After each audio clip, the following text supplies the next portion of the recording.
નમસ્કાર દર્શક મિત્રો, આપ સૌનું સ્વાગત છે મારી ચેનલ પૌરાણિક કથા ટીવી પર।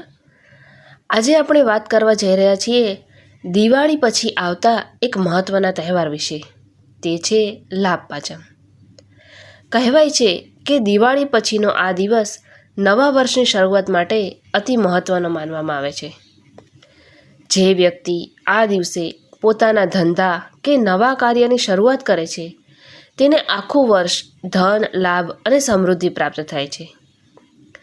હવે લાભ પાંચમ 2025 ક્યારે છે તે આપણે જોઈએ।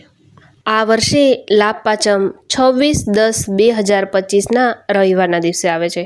પંચાંગ અનુસાર લાભ પાંચમના શુભ ચોઘડિયા છે સવારે 10:47 થી 12:31 સુધી, ત્યારબાદ 13:56 થી 15:21 સુધી, ત્યારબાદ સાંજના 18:13 થી 19:47 સુધી શુભ મુહૂર્ત છે।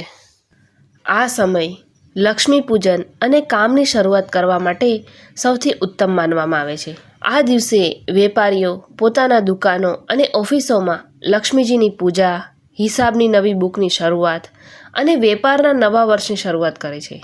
જેમ દિવાળીમાં માં લક્ષ્મીજીનું આગમન થાય છે તેમ લાભ પાંચમ એ તેમની કૃપા જાળવી રાખવાનું પ્રતીક છે। શાસ્ત્ર મુજબ જે કાર્ય આજના દિવસે શરૂ થાય છે તેમાં લાભ, શાંતિ અને પ્રગતિ સુનિશ્ચિત રહે છે। આ દિવસને જ્ઞાન પંચમી તરીકે પણ ઓળખવામાં આવે છે, જ્યાં શિક્ષણ અને જ્ઞાન સંબંધિત કાર્યો કરવાથી વિદ્યા અને બુદ્ધિનો આશીર્વાદ મળે છે।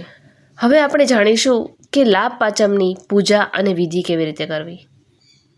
સૌ પ્રથમ લક્ષ્મીજી અને ગણપતિજીની પ્રતિમા સ્થાપિત કરો।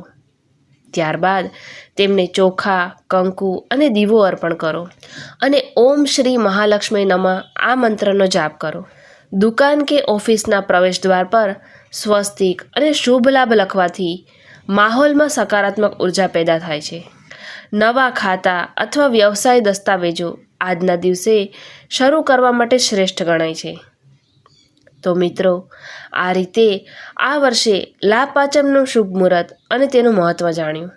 જો તમને આ માહિતી પસંદ આવી હોય તો મારો વિડીયો લાઇક, શેર અને સબસ્ક્રાઈબ જરૂર કરજો।